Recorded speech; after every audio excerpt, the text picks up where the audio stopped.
Good morning, afternoon, evening, wherever, however you are joining us. This is the I Speak Jeep podcast presented by SFJ4x4.com, Simpson Family Jeeps. And my name is Neil. You sure? I am very certain this morning. And I am joined in studio. I'm pretty jazzed up. We've got some goodies to reveal to you. I'm jazzed up, and I'm also sad all at the same time. I'm a lot more exposed than I used to be. I can't hide behind my computer yeah, anymore. no slouching. If you're wearing a hoodie that you've spilled your breakfast on, We just need a lift kit. all of our viewers are going to see it. Yeah, we need to do a lift kit for the hoodie with breakfast is actually more of a you thing than me, but That's true. Wow. So anyways, I'm Jeff Shermani, the producer, and that is Mad scientist Scott Brown. there we go. And We actually got through our introductions. Should we, this got morning. should we through talk about what we need a lift kit for? We should go ahead. Reveal to the audience who Look at the maddest. our listeners at home. The mad scientist is holding up a just absolutely Beautiful pristine a beautiful woodland scene a woodland scene that may have been around for 30 years. and Plus. these are the TV trays that that we have asked for to complement the Grandma's Couch studio. There's only one problem. We put a lift kit on Grandma's couch, and now the TV trays are too short. Yeah, we I have. feel like the mad scientist can make this fix. I can totally fix that. We are going to fix this. So a big thanks to Phil up in New Hampshire, I believe, right? Yes. And we've got some gear and merchandise that are going to head his way for being a great supporter of the show and ensuring that we got these. So on your left, there's a strap. There was I see that on my left, but I'm not touching it yet. no pull it out. You want me? Yeah. He's scared. So You should love this. one of these It straps looks like a was- seatbelt. One of these were wrapped around the TV trays in the box, and there was a few other straps in there. Okay. We totally think it's a gift for you. I honestly don't know what it's for. Well, They're lifting straps. these is are what I see. liftings. These are I know, these are but actual. I don't know why he put them in there. Because they're great goodies. Because it's Neil and we use Serpy belts. Yeah. Yeah, because otherwise So now we we would get to use seat serpentine belts. belts. Yeah. If you're on our YouTube, you should watch us. We use Serpy belts. These are actually like approved I'm ignoring. webbing. I'm ignoring what you're saying because they're seat belts. So this actually, the thing is, they're not, right? So here's the thing for Actually our got it. listening I didn't even audience. look at Jeff, the does tag. that not look These like are- a seat belt? These are, oh my God, you guys are the worst. Doesn't that So- sewing look like a seat belt? This is I mean, you're actually not wrong. approved because it actually has, it has our actual credentials. It's It'll got a restrain Penco you credentials. in an accident. It has a in your vertical seat. lift. It'll vertically support 1,920 pounds, and used as a choker, it'll actually So would you use this to hang from the ceiling? 100%. I could use this to hang from the ceiling. I didn't say could you. I said would you. And would I? Yes. It's even made in USA, which, if you see the title to this program, you're going to want to stick in there and listen to us because we are doing a USA versus the world. Now, we're going to avoid a lot of the geopolitical Yes. buzzwords. Buzzwords. And divisive nature of despite the title. What we're going to be discussing in the upcoming couple part series is going to be basically USA manufactured parts and import parts. And that's going to be we're going to address it in two different ways. We're going to address it from the mothership manufacturing level and talking about what, why, when, and how with OE produced product. And then in our follow-up, you're going to want to stick around or listen to the next episode. We're going to be talking about more of the aftermarket type products. As for something fun too, I found something that is Neil's going to lose his mind and might have to buy. And I'm going to come up with one of those for next week as well. Okay, but I'm going to come back to the fact that I am absolutely in love with this webbing strap. So Well, I'm it gets better. I'm going to flip it on his head here. If that's a seatbelt, then we don't have to inspect it. If it's a lifting device, then we have to inspect it every so often. That's true. So And it's a seatbelt, right? it's a seatbelt. Wow, that changed really quick. Now, that was not the only goodie. I actually took one of our studio equipment bags and hid some other goodies. I was going to say, I saw that bag sitting back here. And well, it was just with the other equipment, so you never would have thought anything of it. But we did the unboxing video. Neil was out at lunch. Davey and I did the unboxing video to reveal these goodies when they came in last week. Pretty excited about it. Scott was not here. Neil was at lunch, so neither of them know what's going on. You're right. And this is something we're going to have to try on air. Pass it along. Oh, Moxie. What is Moxie? Wow, Scott knows what it is. Why did you? I was not prepared for Scott. I thought you hopped I thought up on if anything, I thought Neil would know. Davey has to come over here because there's a fourth can. Savage. So is it orange Moxie? That's the only thing I'm not sure of. I know Moxie. I thought that was just like it's a certain type of soda or pop, depending on your demographic. What are you? How do you know about this? I'm actually cultured. Darn it! No, you're not. I don't know how you know about this one. I'm honestly surprised. So this is a drink that is in the New England states, and Pennsylvania does have it some areas. Has some Moxie. Yes.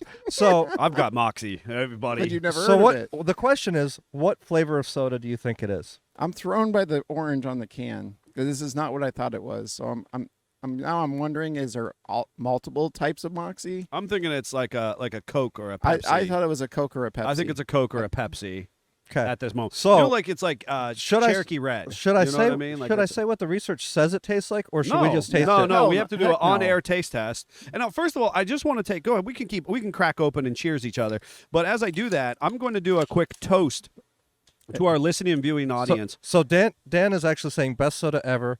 Daddy Jeep saying good morning. Darla said good morning, and then Daddy Jeep recognized that Savage is on air. So for our air. listeners, and we brought him on air. His TV tray. He is using He's doubling it up. His lap tray. I'm going to do a quick toast you to see how our. excited he is.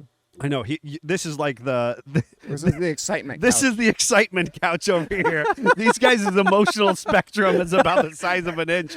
So, a quick toast to all of our listeners and followers on Facebook and all of our social platforms, and obviously all of the streaming platforms and podcasting.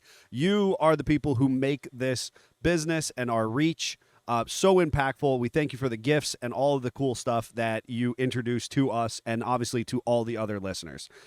Cheers. Let's try this Moxie here. Now Neil finally has some Moxie. Buddy, I was born with Moxie. That's pretty good. Mm-hmm. That is good. Definitely a Coke product, it right? It says different on it, and it's definitely different. I don't think this is Coke. No. Well, I think this is. Is it Dr. Pepper? It is Coke. It is Coca-Cola. It's Coke. Coke has their fingers in everything. Oh, it literally says the Coca-Cola Company. That's what I just said. Well, yeah, but they can. I think it's more like a Dr. Pepper. It's like a Coke and a pep and a. I'm gonna go. I haven't had. I'm gonna go with what I read online is accurate. It tastes like a root beer and Coke mixed together. Okay, yes. There we go. I knew there was a different of Dr. Pepper. I knew there was a. There's a little more note or sweetness something. to it than you would have if you mixed just root beer and Coke. Man, Phil, That's actually really good. I love the fact that he shipped this to us. So why is it in an orange can? That's what I want to know. Because it's Moxie. You don't have to explain yourself when you got Moxie, buddy. Distinctively different, Scott. Distinctively I know it's different. distinctly different, but I swear I've seen it before and it was not in an orange can. So I want to know more. I don't know. When I looked it up, this is what it was. Oh. Huh? Mandela effect, Scott. Mandela. Yeah, definitely. Oh my goodness. Well, what a Savage is running away. Jerry's saying Moxie is unique with quotes and to enjoy. Well, that was really cool. Sounds like perfect for us. It is perfect for us. Or in other markets, it's odd. Yes. That is what it comes down to. Identify as that. Yeah. Oh my goodness. Well, how cool is that? Thank you so much. I love when people ship us the most unique things. You know what I mean? That's really good. As we got this, I feel like there was something else recently. I don't know. Well, there's been a lot of things. Yeah, well, a lot of Christmas. things. Well, especially at Christmas. A couple of years ago, we had people sending us stuff from different Jeep shows around the country. That was really cool. Definitely. We had one customer ship us like a beer from Jeep Beach. Yep. With sand. That was the best. Yeah. They Florida sand. Florida sand. That was a lot of fun. I actually took all that sand and I have it in a jar at home. As you should. And just a neat memento. Did you let the from a kids customer. decorate the jar to No. recognize that it's Florida sand? No, I didn't. It's a I lost keep meaning opportunity. to Well, it is, I want to especially put for my them. shelf. I want to put my shelf in over my desk, and I'm gonna have it displayed there. But anyways, we're gonna sip and enjoy this Moxie. Did Davey like it? He just walked off air. I don't know. I think he's did what excited. Savage does. I don't know. I don't know if he's excited. I don't know if he hates it. He was here. He's not here for a long time. He's here for a good time. He's off camera, and he's like, he throws his arms up. He has work to do. He has work to do. He's cutting up film for folks. He's actually uploading some pictures for our Patreon, and I was talking about supporting this business. You can be part of that as well, folks, and we do appreciate that. You're going to get a little taste of where my current house build is going. The wife and I were out in, once again, the teens and 20-degree weather this weekend. Further siding it, it looks like a house. It's pretty cool. So You know what it almost kind of tastes like now? Like drinking Coke with a pack of Smarties mixed into it.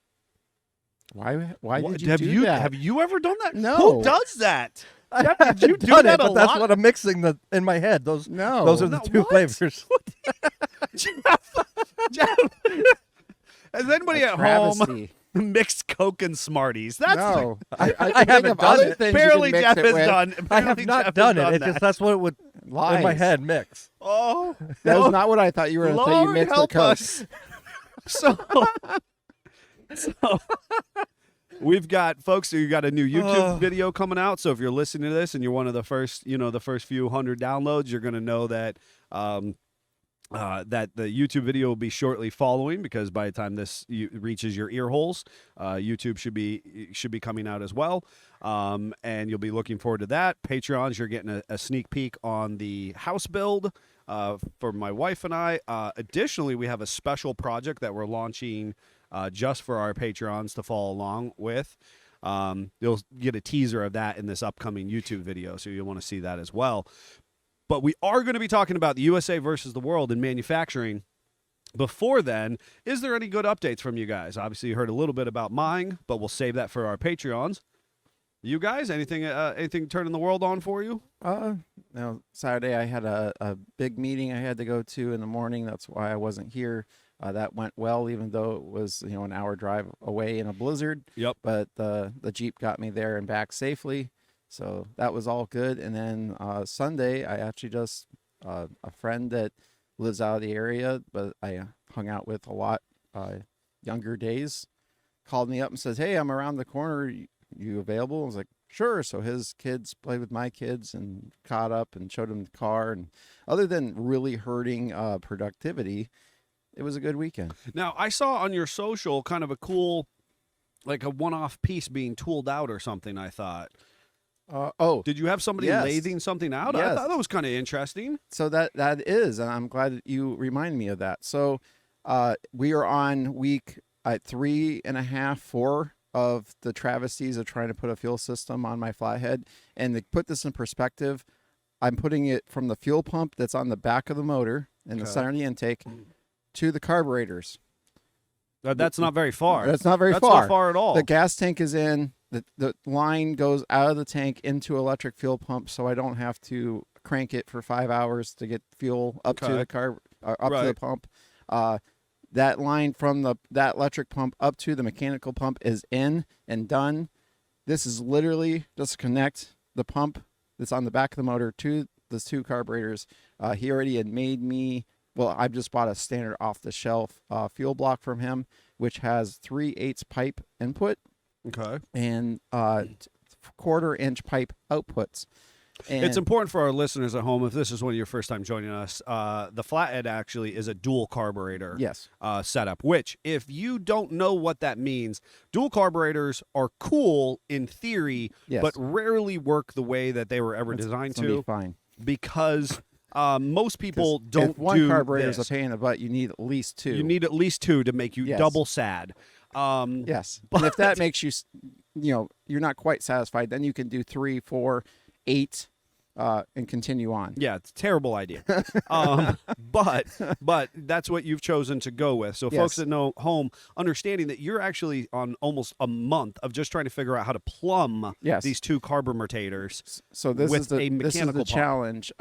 We don't have old school hot rod shops in our area anymore, or old school hardware stores in our area anymore. And there is a parts store that's sort of that, but he literally closes at 6 o'clock, and he's 20 minutes from the shop, and we get out at 5:30. So not making it there before he closes. Right.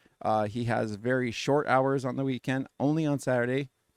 Guess also what? when you work. We're also when we work. Yep. And so Thursday is my only day, and that of course gets packed with family stuff and doctor's appointments and everything else. So I have not been able to go there. So I sent my wife on a mission.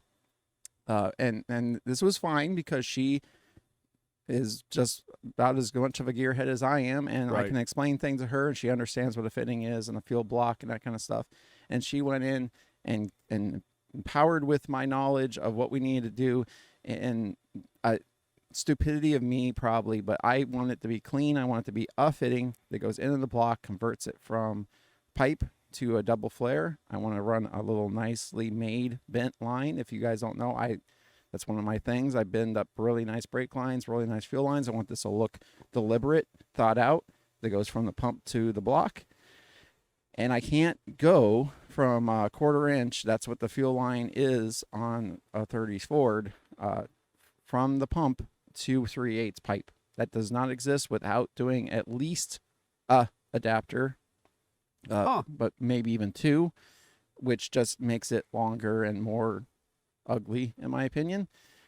She was able to get me the 1/4 to 1/4 double flare fittings for the outlet, so that's easy peasy. So I've been one of the nice things, the guy that makes these parts, he's kind of befriended me, and he also has been in hot rod shops and that kind of stuff. He's a little bit older than we are, and he has the experience. So if I get into a like, what do I do with this piece of metal situation, I can send him a picture and be like, WTF, what do I do now? Where is this guy located? He's in New Jersey. Okay, that's what I thought. I gather this is an internet friend. Yes. That's what I thought. And if you're on my social, I had a little testament to my internet friends as well.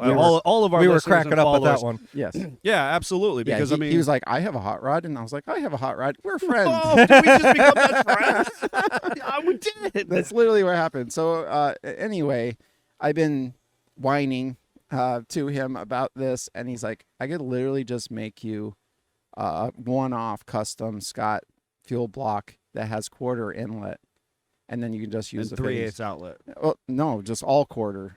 Oh, get rid of the 3/8. I was like, but I don't really want you to have to do that. Like I appreciate that you would do that for me, but I don't want you to have to go to that extent for just my whining. And I finally caved after the 3.5 week mark. I do. And was like, white flag, I give up. If you're still willing to make me a block, cool. Please do. And put it in perspective, like, he's working a regular 9 to 5. He's doing this on the side. He's starting out just like we did. He has a mantra that he wants to sell USA made high quality parts for a reasonable price. And, I really identify with his mission statement, because that is literally what we sat around 12 years ago in this building that was empty and said, that's what we want to do. I couldn't agree more. So I'm really excited. He's also making me special looms for the spark plug wires and spark plug wires that look vintage but are new. His linkage is what's on the car. Like, I'm trying to support him in this endeavor and use as many of his parts as I can. He's even supposed to be making yet another part that he's not happy with, because he's a Scott type individual, so it's not quite up to snuff where he wants it to be. But I really, really want this product from him. So I keep bothering him, like, hey, you know, sell me those parts yet? You can sell me those parts yet? Nice. I know you're making those. Can you sell me those yet? So, go on my Insta, find the post, go on, look at his stuff, share it with a friend, share it with a buddy. He's got good stuff. Cool. Jeffrey, if you have anything, or I mean, a lot of little things. Working on the nonprofit some more. Got some flyers pre-designed for a meeting next weekend for the committee to vote on if we're going to use those for advertising. Picked out some different awards and trophies. What is the date of the upcoming? Because it's April, right? April 19th. Yeah. It's a Friday from 6 p.m. to midnight. Voodoo Brewing in Erie on State Street. So and the name of the event is Jason Heberly's Memorial Open Mic Competition. That's right. And if you've been following along, or if you're just joining us, this is a fantastic nonprofit pursuit that Jeffrey has. Kind of with some family. Brought into existence. Family and some friends. Sure. The fun part is that the board does not have any family members on the board. Right. It's all non-family on the board, just to follow with IRS regulations and recommendations. Right, but there was the vision started. The vision right? started and with family to memorialize your family member. Yes. Right, and that's what I was hoping to share with our listeners. Absolutely. So, and that's coming up. It's coming up, and starting to get into the nitty-gritty stuff. Figuring out security, figuring out all the little details. Sure. So that's our next meeting Sunday. We're actually doing it at Voodoo in the afternoon to start hammering out some of those finer details and prepare more. More fun on the laser. Kristen was making some bookmarks, wooden bookmarks, really cool, kind of fantasy-inspired swords for the kids for their books. And she's kind of a book nerd herself, so I thought, well, if she's going to keep making these different custom bookmarks, she needs somewhere to put them in. So I made her a book box out of a 12 by 12 sheet of plywood. And on the laser, I was able to design it and do a AI graphic of a fantasy novel style graphic on the front with dragons and the knight with the sword kind of thing engraved on the front of it. And the book actually opens, and it's a box, and it's got a slide lock to keep the cover closed. Huh. And the laser was able to, much like the piano that I was showing before, where it's got the curved wood to it. It allows it to look like it has a binding on a book where it actually folds open and closed. Yeah. That's cool. That is really cool. I can't wait to see some pictures on your social or something, Yeah. Couple comments that came in, right? So Roy Hill, good morning. And I see Kristen says something. She was talking about where kids get it from with the comment with the Smarties and the Coke. Perfect. I don't know anything about that. Oh, my goodness. So anyways, and then what's Daddy Jeep's asking, have you guys seen anything about the 24 Hours Appalachian Adventure? I'm looking forward to running the Dub J in that. So Rob knows the answer to this already, I feel like, because he knows that I know about it. And he's leading you. He's leading me, right? It's a leading question. And for our listeners at home or folks who are tuned in, with us watching along, this is a first-time event by an individual in he said maybe an individual in the West Virginia area with the expectation to create sort of an ultimate adventure-esque run. Basically the idea is that it is 600 miles, roughly speaking, in 24 hours. It kind of starts at one corner of West Virginia, runs to the other, kind of in a diagonal.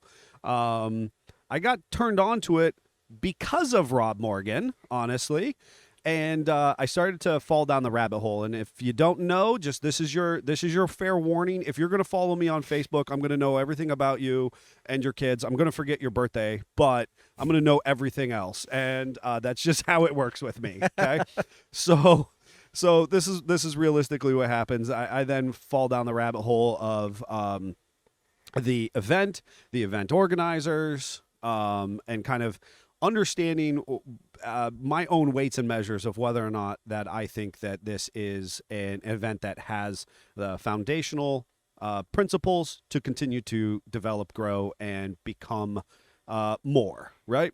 And I got to tell you, folks, from an outside voyeur, knowing nothing about at the organizational level, I do think that this is the real deal, and that it would benefit people to become involved in it. Challenges with it, I think it's a tough time of year for me specifically. From a business perspective, Q1 is challenging in itself. When is this coming up?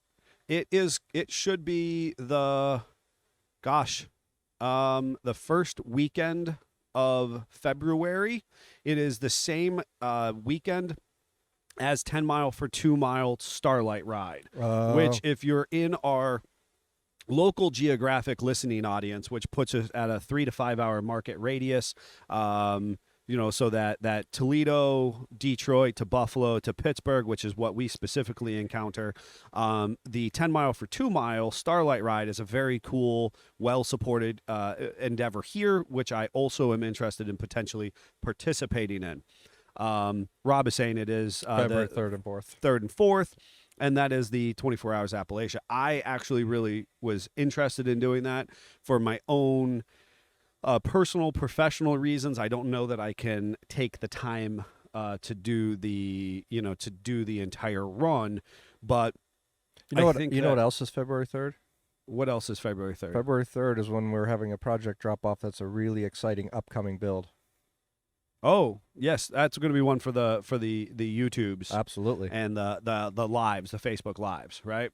And it is also the same time as KOH, which if you're on the West or if you're just kind of in a purveyor of our off-road as a sport industry, you're going to be really consumed with KOH. And we do have a number of people within our local 3 to 5 hour, radius that are traveling out for KOH. And or totally involved in it. So that's for me the biggest challenge with 24 Hours Appalachia. But I actually I'm really excited about it, and I want to wish them success in the process. I'll be honest with you, to garner my attention on a first annual type of event, and for me to be like, yo, I think you got something good going on here. I've been doing this. You checked a couple boxes. You checked a couple boxes. Yeah. It's just the reality situation. And if I had professionally other endeavors, because I'm not going to be at KOH. I've done 10 Mile for 2 Mile. Though I love them and I wish them the best of success, and I would love for one of you guys to go do that event. I was really jazzed up on the 24 Hours Appalachia because it's, I think it's cool and it has a lot of potentiality. So nice. Good luck with that, Rob, and I wish you the best in the Dub J. I look forward to seeing his video content on it. I know he'll have some good YouTube footage. For sure. So we got to get to our topic. Well, before we get to the topic, you talking about checking boxes. Yes. Jeep has checked another box for 2024. Oh, yep. And Mm-hmm. I think and that is, it just got announced on, I believe that was Friday. It was the 18th. Davey, and papers are sitting over there. He can't hear you. So anyways, he's offset. It's all on Jeff's shoulders at this point. Jeep Wagoneer S. Yes. And that is going to be an all-electric Wagoneer. It's the first all-electric Jeep to market. And they're trying to touch on the sad passing of all the Hellcats off into the sunset.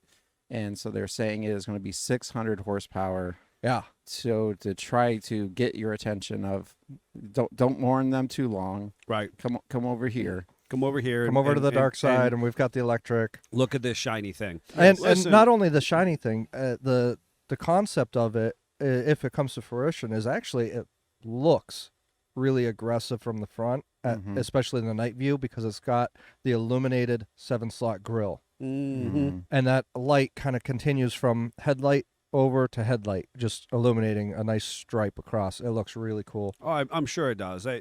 Jeep has got a great marketing plan in place right now. They're really following it through. Additionally, and we might end up talking about this in a few weeks, but I feel like they were very intentional in some of the marketing that I just saw released, which has all of their hybrid vehicles out playing in the snow. It's and now, as I was talking about this with my family, my mom was like, well, because it's winter. And I was like, yeah, I get that, because it is winter and we want to show that they are capable in the winter. But the cold front that just gripped the nation largely, showed a weakness within our all electric models. Yeah. In the sense that our current productions, we had something as simple as door handles icing over. Yeah, the right? Tesla door handles that are built into the door, and they couldn't open them. Which are super fun when you're in Las Vegas and they just kind of pop out at you when it's hot and dry and everything's But when there's a layer of ice over it, you're pounding on the door trying to break it open. Definitely problematic. But something from as simple as that to the battery life discharge or part capacity. As one of the residents within the Jeep 4xe hybrid community on the social forums, there was recently a question about discharge and recharge of the lithium-based batteries that we are seeing in Jeeps. So first of all, and if you've followed our podcast long enough, understand that I've had just about every dyno-based combustion engine, right? I love diesels. I love V8s. I literally have, the limo, which is running a LT1, high horsepower LT1 currently. I have the diesels. I have old, inefficient L heads and F heads, right? And I couldn't be any more excited about electric technology coming. So understand, I'm here for it all, per se. But ultimately, the electric platforms that they're showcasing on these are intended to be the stepping stone for the winters, from the all electric to allow that the lithium batteries are not the bad guy that everybody thinks they are. Right. You know what I mean? The cost of replacing lithium batteries at this point, and this is kind of where I was starting with my electric interest, is the same as like replacing a old school diesel engine that's run away in the cold, right? So there's these stepping stones that we have to take, and I think that Jeep was very intentional with how they're releasing their electric hybrid technology right now. Yeah, I agree. And showcasing it. I agree. With that, that's actually not a bad transition organically into USA versus the world. Yep. And granted, we've spent a good bit of time talking about our updates and our other interests. So we're just going to tease this a little bit for the next 20, 25, 30 minutes. Yep. And then you'll have to tune in again next week as we expand upon what this looks like. This is specifically at a manufacturer's level. Yep. We have talked aftermarket vendors at length. And so our goal here is to talk about USA-based products. Yep. We're going to discuss today Mopar, right? And Mopar Performance, what we know of it, what we've done a little bit of, the mad scientist has done a little bit of digging on. And then next week, we're going to get into the aftermarket parts that, that when you open up, your local parts rag, or you're scanning the internet, or you're Googling or whatever, might come, you're looking for bumpers, what you're going to see there. Yep. So we're going to kind of lay the foundation with the mothership and how choices have been made from a top-down model at the original equipment manufacturing level, OEM. Yep. And then we're going to get into the consumer manufacturing level. So what do you got for Mopar Performance and its history, if you will? So first off, I feel like we have to define Mopar. And they say it was the MO from motor and the PAR from parts. And kind of put in context, this is back in 1937 when we had Chrysler, DeSoto, Plymouth, Dodge, multitude of different marks under one umbrella, and you wanted to have an aftermarket but not aftermarket part supplier, and they actually started off with antifreeze. Really? Mopar antifreeze. That is the stuff you didn't think you needed to know from Scott. Anyway, I am blown away. He said you would be. I am blown away. I am so jazzed up. That's because I am a car guy, and started in the hot rod voyeurship. I felt we also had to pay homage to direct connection, and some people will probably be like, I know what that is, and some people are going to go, what is that? Direct connection started out in 1974, and it was a parts like valve covers and parts kind of for your muscle car. I can picture the logo. I can picture the throwback T-shirts. I've never understood fully what it was. Correct. And that's why I wanted to bring it up as part of this, because we need to connect. Who owned the Direct dots. Connection? Direct Connection is basically AC Delco for Mopar. For Mopar, or so AC Delco for GM. Yes. Right? And so it's valuable to think, and I don't want to spend tons and tons of times in history back in the 30s, but realistically, the aftermarket parts wasn't really a thing. You had a local parts store. Correct. But you weren't accessorizing vehicles the way that we are now. And basically, and each one was kind of platform specific. And I was actually surprised it was 74, because I thought this would have been really in the hot seat and the boom of the muscle car era, like 68, 69, 67 kind of area. But basically, what you had happen is you suddenly could then go and buy a Hemi-equipped 4-speed dual carburetor performance machine from your dealership. Right. And somebody went and bought a Slant 6 model and was like, but the spoiler on that is really cool. Yes. Or the hood is really cool. I don't need the Hemi. I don't need the Hemi. I want to make it look like that. So they went into their dealer and they're like, well, of course we can sell you a hood. Of course we can sell you the hood pin kit for the fiberglass hood. We can do all this kind of stuff. And they were like, maybe we should supply those parts in a easy to digest scenario. Sure. And it's not just a Chrysler or a Mopar scenario. AMC also had a special Group 19 catalog in the 60s that had 4-rail intakes and the same kind of race prep kind of situation. So I think it's valuable to say that throughout, as long as vehicles have existed, there was a level of, we're going to call it aftermarket manufacturing, right? But it was all simply aftermarket just means after the vehicle has come to market. Correct. Right from the manufacturer themselves. That is the market. They build it in the plant. It goes on to the transport, however that is, train, truck, or otherwise. And then it comes to market. After that, anything you put on after it is aftermarket. Yep. In the beginning, we just had dealerships and the primary parent manufacturer supplying parts realistically. That was about it. And then a random farmer who would do some fun, bending of steel and putting on a bumper or fairing or tuning up a motor. Cooter from Dukes of Hazzard. Yes. Right? So back in the dark days, and I remember going to my local dealership and being sad that I was a Jeep guy and they didn't have anything for me other than a Jeep hat and a Jeep shirt. Yeah. And there literally was I found a listing from back in the archives of a Mopar Performance-ish chrome overlay for a YJ grill. That was about as exciting as we got. Oh my gosh, that's so. Is you see that Laredo on the lot that has that pretty chrome grill? Well, we can sell you that for your base model. Yes, you are absolutely right. And it was like mud flaps and that kind of stuff, which was not Chrome exciting. Was king then. What's that? I said chrome was king then. And some people say it still is. But anyway, no.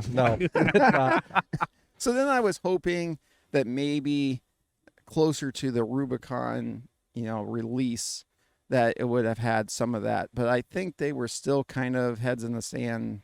Why do we need to have you know what? According parts? to some of our friends in Toledo or who home based out of Toledo before they have gone on, absolutely. Yeah. That the upper level executives were focused so largely on Dodge. Yep. As its Dodge and Chrysler as the flagship. Yep. That Jeep was always just second fiddle in the conversation, despite the fact that the Jeep Wrangler had some of the highest potential for return. So I wasn't ready for when Jeep Performance Parts actually started. Okay. Or JPP for an acronym. 2010, 12. 97. No. 2012. 12. That's what I thought. I was there. That's why. Yeah. We watched it happen. Yeah. I was expecting the way you said it that it was like it started a long time before anybody knew. So it's important to say for the Jeffs out there that the Rubicon came out in 03, so 97 would have been pre-Rubicon. Yep. And they were still solidly in their heads in the sand in 03 because it was a novelty. We weren't even sure that Rubicon was going to make it past the introductory year. Now it's important to note, and I know I kind of felt like the performance parts would have came before the Rubicon. That's also why I'm with you, right? But the issue is that Mopar Underground comes before that. loosely defined. What was the name of those guys? God, for the love of me. Oh, Jerry's going to chime in and tell us. Yeah, please. It's right on the tip of my tongue. Anyways, I that comes first. So you had the group of engineers that were for the mothership that went out and actually used their Jeeps, and they were kind of looked at kind of weird from all the other non-enthusiasts, and they loved it so much they literally made little shirts and insignia and that kind of stuff. And they are who made the Rubicon happen, because you kind of had the big wigs. The story I remember reading in JP as a young man and just loving it was that they used to go out and use the Jeeps more for PR than anything. And they would go this one time or a couple times, they would try to go to the Rubicon Trail, and they outfitted TJs with lockers and a 401 and didn't tell the bigwigs, and they were able to go further down the trail and do more with the trail. Are you juggling? I am absolutely juggling. I can even see that little thing on the shirt, but excuse me. Anyway, that's kind of where it started. And in 2012, they really hit it hard. And I thought this was important because this is something, as an enthusiast, I didn't realize. You automatically think, well, because we need Jerry to save you because you're still juggling. So, I mean, for our listeners at home and for my own obsession right now, this was like, these guys are fantastic. It's Mandela effect here. No, it's not the Mandela effect. But the reality, also the challenge is, because ultimately these guys pushed the OE level forward, right? Yes, they did. Not just at the engineering level, like Bruce and Grandpa Lowell and Jerry. They were part of it. They were part of it, but there was actually like a namesake that these guys called themselves. Formidable Foursome. Nope. Okay, well, that's part of it. I know. I'm with you. Anyways, we got to keep moving on this, and it's going to just drive me nuts. So it's important to note that these products that are sold under Jeep Performance does not mean that they actually are produced in a Chrysler facility. They are factory-backed, quality-tested, includes axles, lift kits, bumpers, winches, skids, suspension components, etc. So what that means is they go and they say, okay, these winch manufacturers are producing this product. Who do we want to align ourselves with? Who have we worked with previously? Those, me and Neil will know. And if you don't know, Warren has been with Jeep for a minute. You could go back with your 85 CJ7 and buy a Warren AMC Performance winch. It'll from say the dealership. Jeep on the winch even. But it is a Warren. And likewise, you could get them with your hard tops back in the 60s and 70s were produced by Meyer, the same company that does Meyer plows. Yep. They knew how to bend and move sheet metal around, so they were making a form of a cabin closure. You would go to your dealer and buy a Meyer plow for your Jeep, so it was just a natural connection. Yep. So any which way, obviously the winches are Warrens. Suspension components have changed over the years. What manufacturer has worked with them? Obviously, they're using Fox shocks up till currently-ish. I don't know recently. Up till recently. Yeah. There's been a big shakeup in the aftermarket industry, and Fox and Mopar have parted ways just recently. And one of the cool things is because it is worked so closely with the OE, and we know a little bit of this because of our connection with Dana. They have technology and information that, say, another manufacturer does not have because they are building and making stuff for them already. Yes. So they have the files, they have the technology, they have the knowledge base, and it's not too hard to be like, well, I built this axle for the production version, and if I tweak the thickness here and I made this bracket a little bit different, or I did that there, because I am an enthusiast and I go out and use my Jeep, it would be better. Right. So now I just need to make those changes, make it a different part number, and talk them into selling it. Yes. And you can literally buy a Dana crate axle from your dealership. You can. Obviously also buy them straight from Dana or from us, Yeah, right. And the advantage with the Mopar parts at this point, or the Jeep Performance parts, is that in theory, at one point in time, the theory was that you were supposed to be able to finance that into the purchase price of your vehicle. Yep. Yes.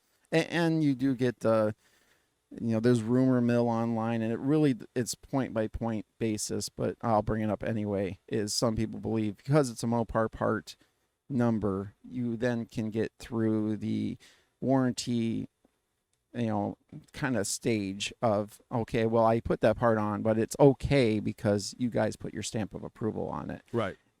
Which is and isn't a thing. Yeah, I think the biggest piece, if we were to talk about warranties through the dealership, is it's incredibly subjective to the dealership itself. Yes. Correct. That's just what it comes down to. It's really the relationship you have. Right. It shouldn't be, but it's that still is, old school in that regard. It is still old school enough to say that the dealership kind of dictates how they pursue warranties for you, the consumer. Yep. So finally, the most exciting part. What part did I think Neil really needs for his JLU? Any guesses? A Jeep performance part for the JLU? Yep. You're going to be like, why don't I own this? I think he's going to be making a phone supercharger. No. No. No, it's under $100. What? What? And it's a Mopar performance part? It is. Performance part? It is. And I have to have a clarification. Mopar, I see you. The only performance catalog I could find was from 22. Yes. We're in 24. I'm just gonna say, if you come back and tell us that it's the Mopar badge of honor, I'm just gonna end the show. No, but the nerd in me really thinks that's cool and would totally take one.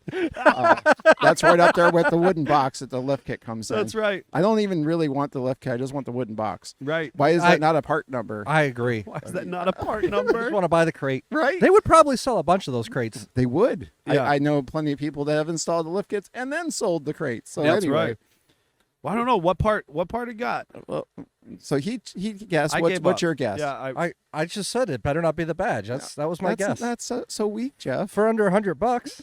So weak. You just said you would put it on yours. No, I wouldn't put it on mine because I'm never going to do this to mine. This is totally a Neil-ism. Oh my gosh! This part is a Neil-ism. Oh Yes. my gosh! I'm so excited. This is made for Neil. A windshield tie-down straps. They literally have hooks, metal hooks, that go up into the windshield frame with this special webbing, and you tie down your windshield. So when you're windshield down off-road. On your JLs. And I want everybody to know right now, when the JL was teased in early 18, right? Yes. Because there was a controversy. I actually watched Mark Allen go. He was out at EJS or out wherever, and he was with a couple other folks, and they were doing a photo shoot, and they literally folded the windshield down. They folded the windshield down. They talked about these additional parts that you could purchase. So I have the part number. Oh my goodness! I doubt that anybody has them. Part number 822-15717, and they are $29. There's no AA or AB because they're special. It hasn't been superseded yet. Hasn't been superseded, right? They are $29.60 per the 22 catalog. I see you, Mopar. Where's my 23 catalog? Oh my goodness! So I so think for it's $30, $30, you can have your. And they look like something he would use to climb with. They're serious. Oh, they are serious. They're not just like this little. Like I remember seeing on the YJ I would part out or a TJ this little strap with like this. It looks like it should be on my backpack from high school. Clipper thing that would hold the windshield down. No, these things are meant for business. Like you could probably go 60 miles an hour, the windshield would not come up. And what they did when they did this video was they wheeled. They did a montage of just a real short little wheeling, and then they said, but the coolest thing is like basically like a testament to like the Neils, and the Ken Novocells. I'm gonna nod to Ken. Ken is in there too. And they said, because honestly, Ken gets a little more rep than I do. Because I mean, he folds his TJ windshield down constantly, all the time. Yes. But they actually said, and this is kind of a throwback for our Jeep purists, because obviously the JK platform was designed. You could fold the windshield down, but it looked goofy. 2 hours to do it.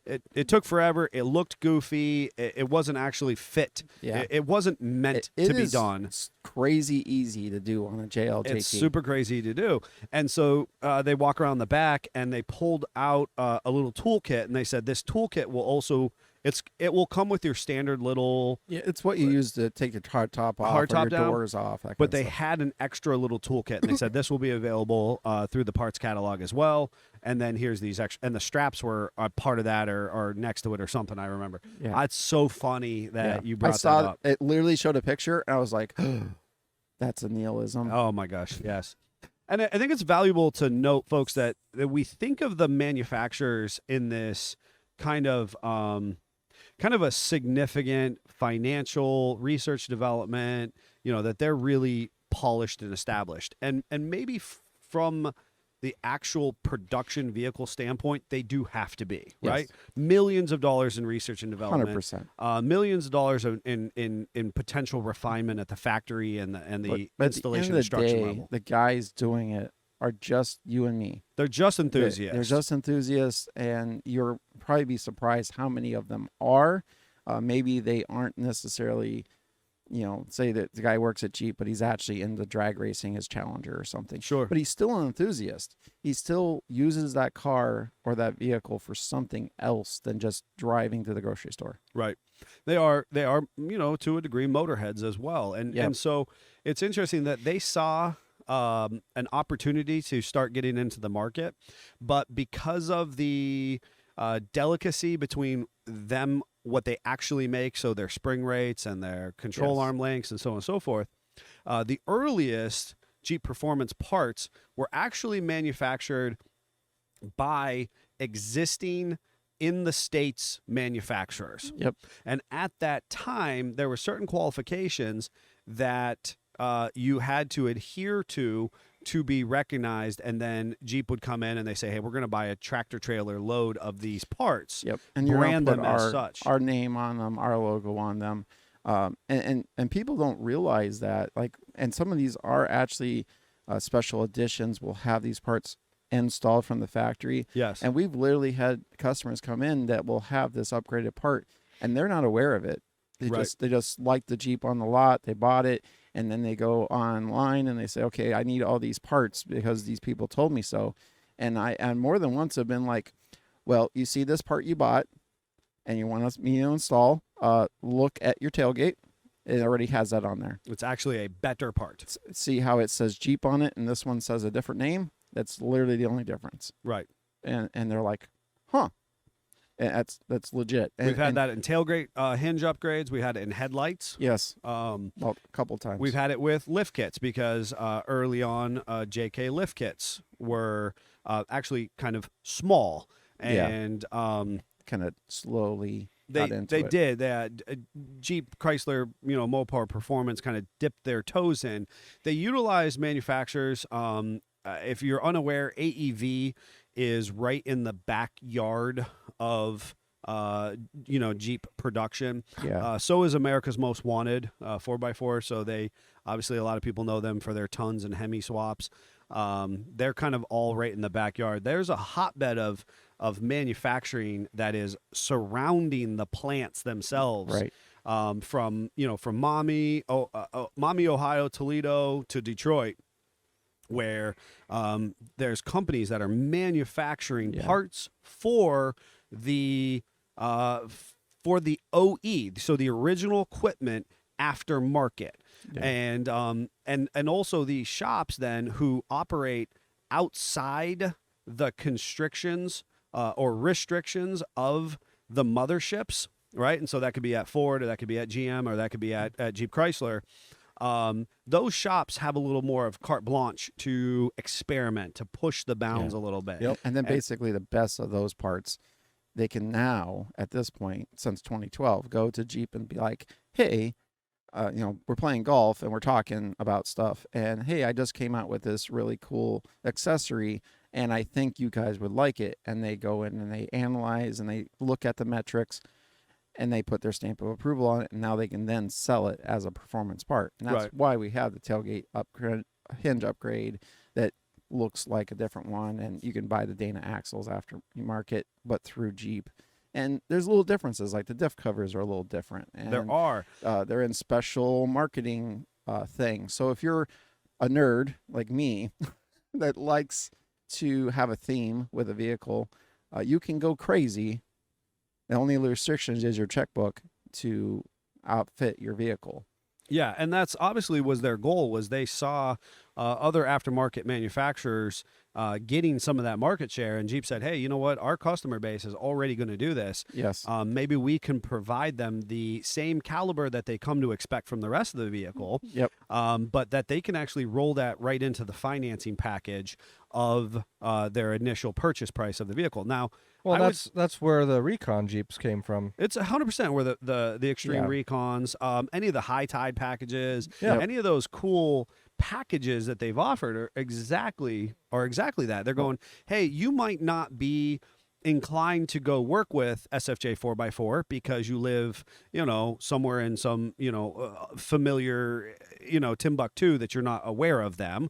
And so we're gonna upfit this for you, right? Yeah. And that's ultimately all Jeep is doing, is that it looks pretty on the dealership lot somewhere in Nebraska, and somebody drives by and says, hey, you know what, I'm not going to send that all the way across the country for a lift kit, gears, and on tires. top of that, they're paying for convenience. So the parts that are on there are not the cheapest date to do this. Sure.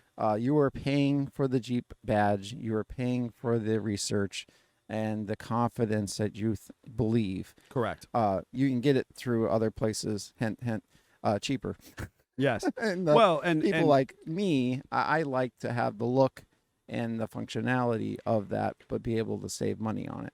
Yeah. And what we'll talk about next week, and you're going to want to jump back in, is the quality standards that we have here manufacturing within the States versus our import products. That's not to say that all import products are bad. Yes. And that's what's really valuable. Time and a place. When we use that vernacular to say USA versus the world, is the idea that we can get decent import products. They're not all the same. Some are better than others. Mm-hmm. And you can get crappy products made here in the States. And really, it's model by model specific. And as the older we go, model-wise, it kind of shifts. It does. And like the JK, you're going to see this shift where we currently have a Jeep on property that has some really cool high flares that were a Mopar performance accessory.